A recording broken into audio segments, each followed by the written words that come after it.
जगाच्या नकाशावर एक छोटासा समुद्री मार्ग आहे, पण त्याच्यावर अवलंबून आहे संपूर्ण जगाची अर्थव्यवस्था. स्ट्रेट ऑफ हॉर्मुझ म्हणजेच हॉर्मुझची सामुद्रधुनी, जिथून दररोज प्रचंड प्रमाणात तेल आणि गॅस जगभर पोहोचतो. पण जर हा मार्ग अचानक कायमचा बंद झाला तर कल्पना करा, काही दिवसातच पेट्रोल डिझेलचे दर आकाशाला भिडतील, गॅसची टंचाई निर्माण होईल, उद्योगधंदे थांबायला लागतील आणि हळूहळू याचा परिणाम तुमच्या आमच्या रोजच्या आयुष्यावर होऊ लागेल. महागाई प्रचंड वाढेल, अन्नधान्य महाग होईल आणि अनेक देश आर्थिक संकटात सापडतील. भारतासारख्या देशांसाठी ही परिस्थिती आणखी गंभीर ठरू शकते.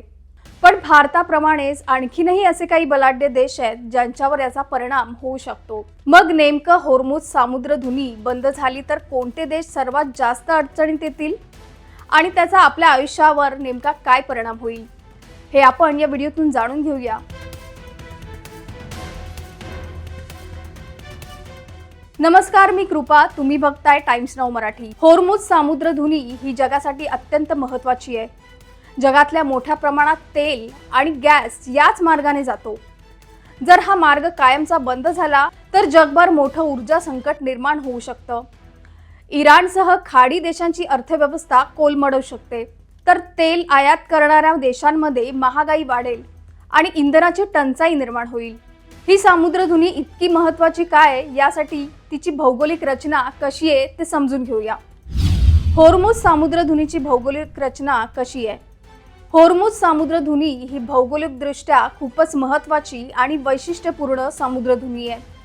ही सामुद्रधुनी पर्शियन गल्फ आणि अरबी समुद्र यांना जोडते. एका बाजूला इराण तर दुसऱ्या बाजूला ओमान आणि UAE हे देश आहेत. म्हणजेच दोन भूभागांच्या मधली ही एक अरुंद जलवाहिनी आहे. या सामुद्रधुनीचा सर्वात रुंद भाग सुमारे 39 किलोमीटरचा आहे. पण जिथून जहाजांची ये-जा होते तो मुख्य मार्ग खूपच अरुंद आहे. या सामुद्रधुनीतील एक लेन 3 किलोमीटर, दुसरी लेन 3 किलोमीटर तर मधली लेन सेफ्टी झोन मानली जाते. त्यामुळे हा मार्ग चोक पॉइंट मानला जातो. ही सामुद्रधुनी मोठ्या जहाजांसाठी पुरेशी खोल आहे. त्यामुळे मोठे तेलवाहू जहाज सहज इथून जाऊ शकतात. पण काही भागात खोली कमी असल्यामुळे जहाजांना ठराविक मार्गानेच जावं लागतं. या सामुद्रधुनीतून जहाजांना ये-जा करण्यासाठी वेगवेगळे ट्रॅक आखण्यात आले आहेत. कारण ही सामुद्रधुनी अरुंद असल्यामुळे जहाजांचं ट्रॅफिक जास्त प्रमाणात होतं. हॉर्मुझ सामुद्रधुनीची भौगोलिक रचना अशी आहे की ती लहान असूनही अत्यंत संवेदनशील आणि महत्त्वाची आहे. यामुळेच ती जगातील सर्वात महत्त्वाच्या समुद्री मार्गांपैकी एक मानली जाते. खाडी देशांवर मोठा परिणाम. हॉर्मुझ सामुद्रधुनी कायमची बंद झाली तर त्याचा मोठा परिणाम खाडी देशांवर होऊ शकतो. कारण Iran, Saudi Arabia, UAE, Qatar, Kuwait आणि बहरीन हे देश या मार्गांवर अवलंबून आहेत. जर हॉर्मुझ सामुद्रधुनी बंद झाली तर या देशांचं तेल आणि गॅस विक्रीचं उत्पन्न मोठ्या प्रमाणात कमी होईल. विशेषतः इराणचं दररोजचं मोठं उत्पन्न थांबेल. कतारचं LNG निर्यातही मोठ्या प्रमाणात अडकेल आणि जरी पाईपलाईन असल्या तरी त्या पूर्ण तोटा भरून काढू शकत नाहीत. आशियाई देशांसाठी मोठं संकट. हॉर्मुझ सामुद्रधुनी कायमची बंद झाली तर त्याचा मोठा फटका आशियाई देशांना बसू शकतो. भारत, चीन, जपान आणि दक्षिण कोरिया हे देश तेलासाठी या मार्गावर अवलंबून आहेत. भारत 80% जास्त तेल बाहेरून आणतो. त्यामुळे हॉर्मुझ बंद झाला तर पेट्रोल आणि डिझेलचे दर मोठ्या प्रमाणात वाढतील आणि त्याच्यासोबत महागाई सुद्धा मोठ्या प्रमाणात वाढेल. चीन आणि जपान सारख्या आर्थिकदृष्ट्या सक्षम देशांना सुद्धा याचा मोठा फटका बसेल. उद्योगधंदे मंदावण्याची शक्यता आहे. त्यामुळे याचा जनजीवनावर परिणाम होऊ शकतो.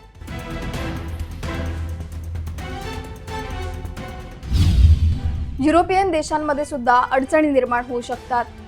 जर्मनी, फ्रान्स, इटली यासारख्या देशांना गॅस आणि तेलाची गरज असते. जर पुरवठा थांबला तर हिवाळ्यात मोठी अडचण निर्माण होऊ शकते. याशिवाय खतांच्या उत्पादनावर परिणाम होईल. त्यामुळे शेती उत्पादन कमी होईल आणि अन्नधान्य महाग होईल. त्यामुळे जगभर अन्न टंचाई निर्माण होऊ शकते. इतर देशांवरती परिणाम. ग्रीसचा शिपिंग उद्योग मोठ्या प्रमाणात या मार्गावर अवलंबून आहे. त्यामुळे त्यांना मोठं नुकसान होईल. पाकिस्तान आणि बांगलादेश सारख्या देशांमध्ये आधीच आर्थिक समस्या आहेत.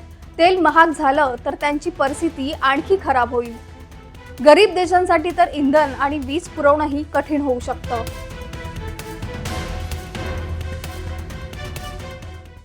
जर होर्मुझ सामुद्रधुनी बंद झाली तर एकूण परिणाम काय होतील? होर्मुझ सामुद्रधुनी बंद झाली तर फक्त देशांचंच नाही तर संपूर्ण जगाचं नुकसान होईल. जगातील उद्योग, वाहतूक आणि दैनंदिन गरजा या मार्गावर अवलंबून आहेत. जर हा मार्ग बंद झाला तर एकामागून एक देश आर्थिक अडचणीत सापडतील. हे फक्त ऊर्जा संकट नसेल तर मोठ्या जागतिक मंदीची सुरुवात ठरू शकते, ज्याचा शेवट कधी आणि कसा होईल हे सांगणं कठीण आहे. तुम्हाला ही माहिती कशी वाटली हे आम्हाला कमेंट करून नक्की सांगा आणि चॅनलला सबस्क्राईब करा. धन्यवाद. सोन्याच्या दरवाढीला अचानक ब्रेक.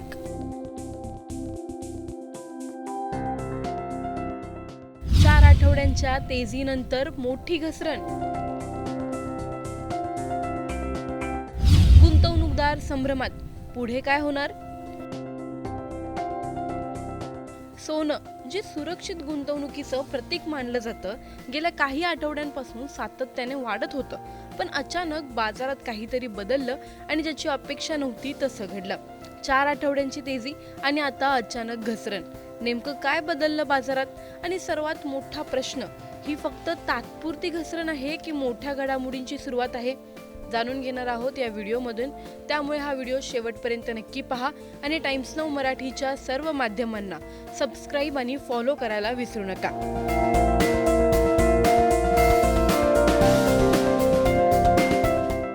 गेल्या काही दिवसांपासून सतत वाढणाऱ्या सोन्याच्या दरांना अखेर ब्रेक लागला आहे. सलग 4 आठवड्यांच्या तेजीनंतर या आठवड्यात सोन्याच्या किमतीत मोठी घसरण झाली आहे. अंदाजे 3.5% घसरण नोंदवली गेली असून यामुळे गुंतवणूकदार आणि ग्राहक दोघेही संभ्रमात पडले आहेत. आंतरराष्ट्रीय बाजारात पाहिलं तर 24 एप्रिल रोजी स्पॉट गोल्डचा दर 0.7% घसरून प्रति अंश $4,661.33 आला. ही घसरण अचानक नसून जागतिक पातळीवरील आर्थिक आणि राजकीय परिस्थितीचा त्यावर थेट परिणाम झाल्याचं तज्ज्ञ सांगत आहेत. भारतामध्येही याचे पडसाद स्पष्टपणे उमटले. मल्टी कमोडिटी एक्सचेंज म्हणजेच MCX वर सोन्याचे वायदे 0.16% घसरून प्रति 10 ग्रॅम सुमारे 1,51,526 रुपयांवर आले. त्याचवेळी चांदीच्या किमतीतही घट झाली असून प्रति किलो दर 2,41,257 रुपयांपर्यंत खाली आला आहे.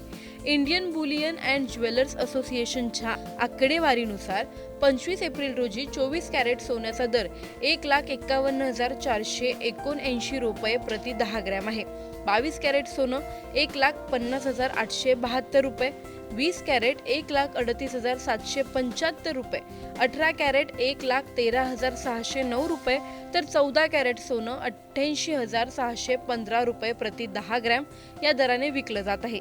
चांदीचा दरही 2,43,825 रुपये प्रति किलो इतका नोंदवला गेला आहे. पण हा प्रश्न निर्माण होतो, इतक्या दिवसांच्या वाढीनंतर अचानक घसरण का झाली? तज्ज्ञांच्या मते यामागे मुख्य कारण आहे जागतिक अनिश्चितता.